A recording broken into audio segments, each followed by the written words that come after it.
Et pour finir notre belle rubrique sport côté invité, nous allons parler avec Claude Degrenne, donc président du club de plongée de Saint-Quentin-en-Yvelines, parce que ce club-là fête ses 30 ans cette semaine. Et oui.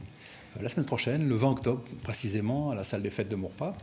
Donc on va inviter les anciens, les nouveaux, tout le monde dans une joyeuse fête pour parler un petit peu de la plongée, de son évolution, l'évolution du club aussi bien sûr. Et alors justement, l'évolution du club, 30 ans c'est long dans l'histoire d'un club. Il y a eu des étapes un peu charnières, la création, peut-être des évolutions derrière ? Alors oui, la création c'était une étape charnière puisque la plongée était mélangée avec le club de nage à l'époque. Et puis en 82, il y a eu une scission pour créer un vrai club de plongée à part entière, ce qui lui a permis d'acquérir du matériel, des cadres, et puis faire de la formation et continuer jusqu'à maintenant. Et c'est plongé avec ou sans bouteille ? Alors, au début, c'était la plongée avec bouteille essentiellement, et surtout de la nage avec palme. Et puis, ça s'est traduit par aussi d'autres activités fédérales, telles que le tir sur cible, telles que l'apnée.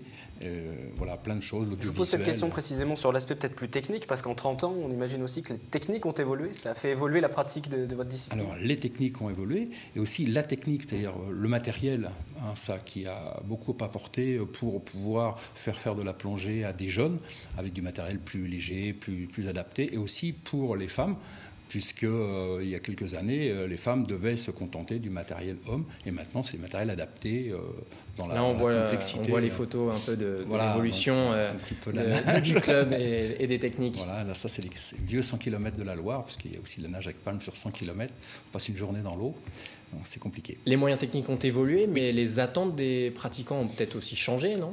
Oui, il y avait, il y a quelques années, il y a 30 ans, vraiment un bénévolat, un plaisir de faire les choses. Or maintenant, pour raccourcir, c'est pas tout à fait vrai, mais c'est plutôt de la consommation. On vient consommer une année de sport parce que on n'a pas trouvé autre chose dans le créneau qui nous plaît, et puis on prend ça parce que voilà. C'est un peu dans tous les clubs. Oui, mais ça représente. Je vous vois à côté pour 20% des gens. Être tout à fait d'accord avec ce qui se dit. Il ne faut pas généraliser non plus. Et alors, au sein du club de Saint-Quentin, il y a sûrement des gens de loisirs, des pratiquants de loisirs, mais aussi du très bon niveau. Voilà, il y a un peu tout. Il y a de l'entretien. Les gens viennent pour entretenir dans un sport qui leur plaît.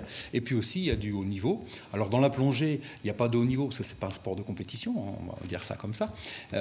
Sport de haut niveau de la nage avec palme. Donc là, oui, il y a des très bons compétiteurs.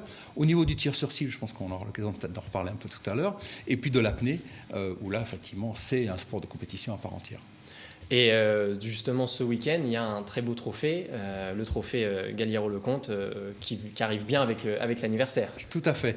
Dimanche, c'est les 30 ans Non, c'est pas les 30 ans, c'est les 30 ans du club, mais c'est la compétition de tir sur cible qu'on appelle le trophée Galliero-Lecomte, qui rend hommage à des gens qui sont encore vivants, c'est peu fréquent.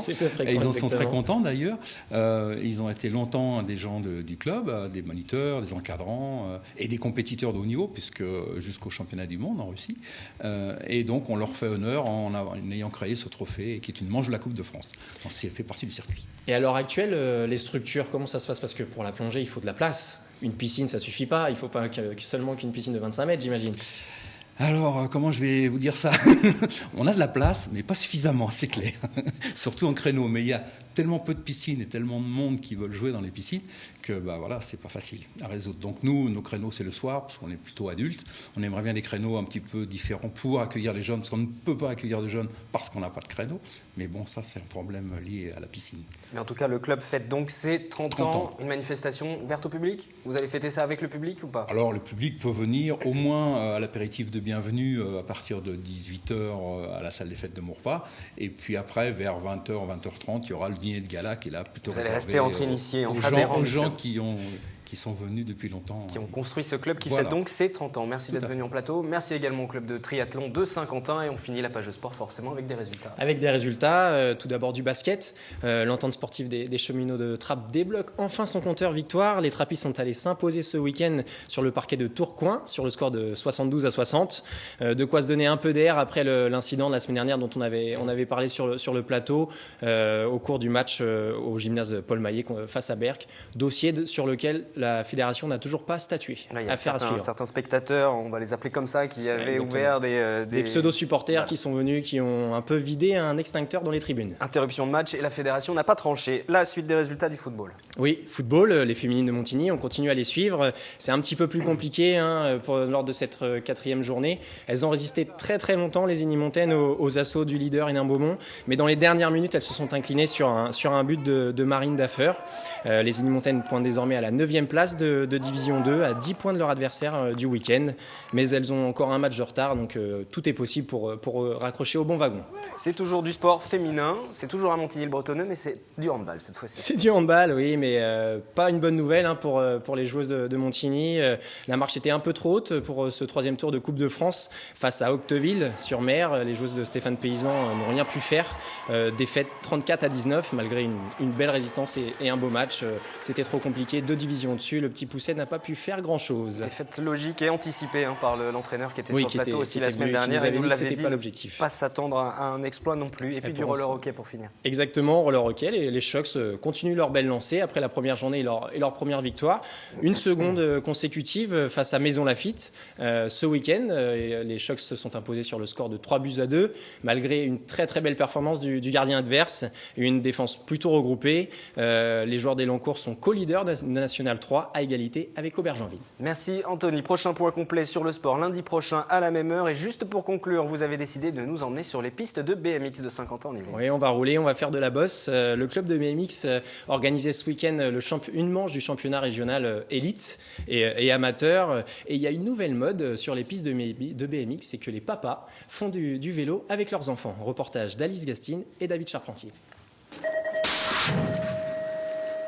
Un père, son fils, tous deux passionnés de BMX. Et un même objectif, se faire plaisir tous les samedis à l'entraînement sur la piste de Voisins-le-Bretonneux. En fait, je suis passionné de VTT depuis 20 ans maintenant. Et je me suis toujours dit que j'aimerais bien faire du BMX. Donc j'ai attendu que mon fils ait l'âge, qu'il soit apte physiquement selon moi. Et donc nous sommes inscrits il y a maintenant 3 ans. Qui est le meilleur pilote ? Alors pour l'instant, j'ai encore un peu d'avance. Mais je pense que d'ici 2-3 ans, normalement, si s'il continue à faire du BMX, ça devrait s'inverser assez rapidement.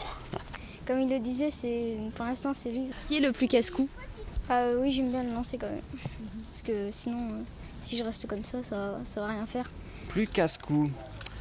Non, je pense qu'on n'est pas casse-cou ni l'un ni l'autre. Qui est le plus assidu pendant les entraînements ? Oh, c'est pareil, oui, niveau assiduité. Tant qu'il y a un entraîneur qui dicte un peu les conduites et les exercices à faire, on est là, on est présent, on se cache pas. Je sais pas.